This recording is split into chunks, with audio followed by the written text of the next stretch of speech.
한미일 정상회의가 현지 시간으로 지난 18일, 우리 시간으로는 어제 새벽이죠. 미국 메릴랜드주 캠프 데이비드에서 성공적으로 개최되고 성공적으로 마무리됐습니다.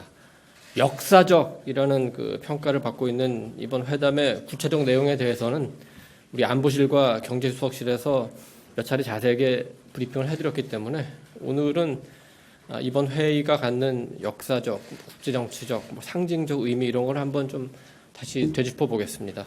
그동안 한미일 정상 간의 회동이 없었던 것은 아닙니다. 그렇지만 이렇게 대정상만 따로 모여서 그 정상회의가 열린 것은 이번이 처음이고, 그렇기 때문에 상징적 의미가 크고 또 국제사회에 주는 메시지도 굉장히 컸다, 이렇게 평가할 수 있겠습니다. 특히 문서를 통해 가지고 세 나라가 상호관계를 국제사회에 공식적으로 천명한 것도 이번이 처음이기 때문에 매우 의미가 크다, 이렇게 볼 수 있습니다. 그리고 이런 회의가 열릴 때 나왔던 기존의 어떤 성명이라든지 선언이라든지 발표문 이런 거 대신에 원칙, 프린시플, 그다음에 정신, 스피릿, 그다음에 공약, 약속이라고 할 수 있겠죠. 코미트먼트, 이런 특별한 가치가 부여된 명칭이 문서에 사용된 것도 굉장히 주목할 만합니다. 안보면에서 볼 때 이번 3국 정상회의를 통해서 우리는 지난 4월에 워싱턴 선언, 그리고 그에 이어지는 그 NCG 구성, 이런 걸 통해서 북한의 핵 미사일 그 위협에 대응하기 위한 그 기본 구도를 갖췄는데, 이번 정상회의를 통해서 우리가 필요한 안보 구도, 안보 전선을 더욱 강하게 만들어 가고 있다, 이렇게 평가할 수 있겠습니다. 안보면에 대해 그 효과에 대해서는 그 안보실에서 자세하게 설명했는데, 경제 측면에서 경제수석이 물론 이제 브리핑을 잘 하셨지만 상대적으로 언론에 좀 덜 부각이 된 것 같아서 조금만 더 그 설명을 드리겠습니다. 지난해 전 세계의 GDP가 한 105조 달러 정도입니다.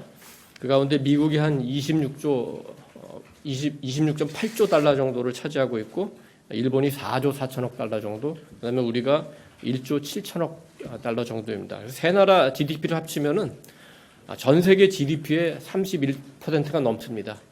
약 한 3분의 1을 차지한다고도 볼 수 있겠죠. 이렇게 되면은 다른 어떤 그 경제적 블록이라든지 경제적 세력하고는 비교할 수 없는 압도적인 경쟁력을 우선 갖추게 되는 겁니다. 특히 그 대통령도 공동회견에서 강조했지만 세 나라는 반도체, 2차 전지, 바이오, 5G, 6G 통신 등 첨단 분야에서 원천 기술, 생산 능력, 소재 부품, 장비 지원 등을 포함해서 세계적인 경쟁력을 갖고 있기 때문에 연대를 통한 시너지가 굉장히 큽니다. 예를 들어서 세계 반도체 장비의 80%가 한미일 세 나라에 공급이 되고 있습니다. 또 내년이 되면은 미국에서 생산되는 전기차 4대 가운데 3대는 한국 기업이 만든 배터리를 장착하고 달리게 됩니다. 이런 세 나라가 특히 AI, 우주, 양자 등 첨단 분야에서 기술적, 인적 교류를 확대해 가면은 미래 성장 동력을 확보하는 건 물론이고 일자리 창출 등 직접적인 그 경제 효과로 이어질 수 있고, 그렇게 되면 우리 경제 규모가 더 커지고 산업이 더 고도화되고 일자리가 더 많이 창출되면서 그를 통해서 실질적인 복지도 향상되는 선순환적인 효과가 나타날 수 있다, 이렇게 기대할 수 있겠습니다.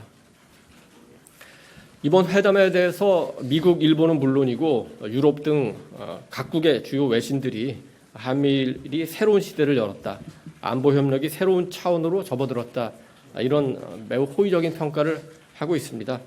특히 뉴욕타임스, 워싱턴 포스트, 월스트리트 저널 같은 미국 주요 언론들은 우리 윤석열 대통령이 지난 3월 일본을 방문해서 한일 관계를 정상화하기 시작한 것이 이번 캠프 데이비드 한미일 정상회의로 이어졌다, 윤 대통령 그리고 또 뭐 기시다 총리의 정치적 용기를 높이 평가한다, 이런 논평들을 하고 있습니다. 해외 홍보 비서관실에서 이와 관련한 자료를 오늘 그 제출을 했으니까 참고해 주시기 바랍니다.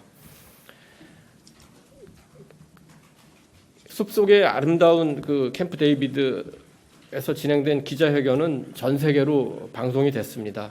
국제사회에 던지는 메시지가 작지 않다고 봅니다. 특히 우리는 그동안 그 안보를 확보하고 경제를 성장, 발전시키면서 선진국을 따라잡기 위해서 늘 앞만 보고 달려왔는데, 이제 어느덧 이렇게 돌아보니까 우리가 세상의 맨 앞에 서서 미국, 일본 같은 나라와 어깨를 나란히 하면서 세계를 이끌어가는 위치에 와 있다. 이것을 깨닫게 됩니다. 어떻게 보면 우리 스스로 봐도 좀 놀라운 일이 아닌가 이렇게 생각이 됩니다. 한편으로는 이런 어떤 국가적 성취에 대해서 자부심을 느끼지만 또 한편으로는 국제사회에서 책임감도 느껴야 되는 그런 시대에 들어왔다. 이렇게 볼 수 있겠습니다. 일부에서 이번 한미일 정상회의를 오커스, 쿼드 등 다른 협력체와 비교하기도 합니다만 앞으로 한미일 정상회의가 어떻게 발전해 나갈지, 오커스, 쿼드가 어떻게 발전해 나갈지도 지켜봐야 될 것 같습니다. 같이 비교를 하면서 한미일 정상회의는 어떤 별칭 같은 것이 없느냐 이렇게 묻는 언론도 있었는데 물론 당국자들이 고민할 수도 있겠습니다만 언론에서 좋은 별칭, 좋은 표현이 있다면 한번 제안해 주시기 바랍니다. 역사적 회담이었기 때문에 그 회담의 성과를 우리 그 사회 구성원들과 공유하는 것도 매우 중요하다고 생각합니다. 지금 우리 대통령실 그리고 이제 외교부 등 관련 부서에서도 홍보를 하겠지만 대통령께서 직접 그 국민들에게 회담의 의미를 전달하는 기회도 있기를 기대합니다. 또 사회 주요 구성원들과도 적절하게 공유하는 방식도 한번 검토를 해보겠습니다. 올해 을지 연습이 내일부터 시작됩니다. 내일 오전 9시부터 대통령이 을지 NSC를 주재하게 됩니다. 을지 NSC에서는 군사 상황 보고 등의 안건이 처리가 되겠습니다. 이어서 대통령은 을지 국무회의를 주재하게 됩니다. 을지 국무회의에서는 비상 상황에서의 예산 편성이라든지 정부의 대응태세 관리라든지 이런 것들이 보고 심의될 예정입니다.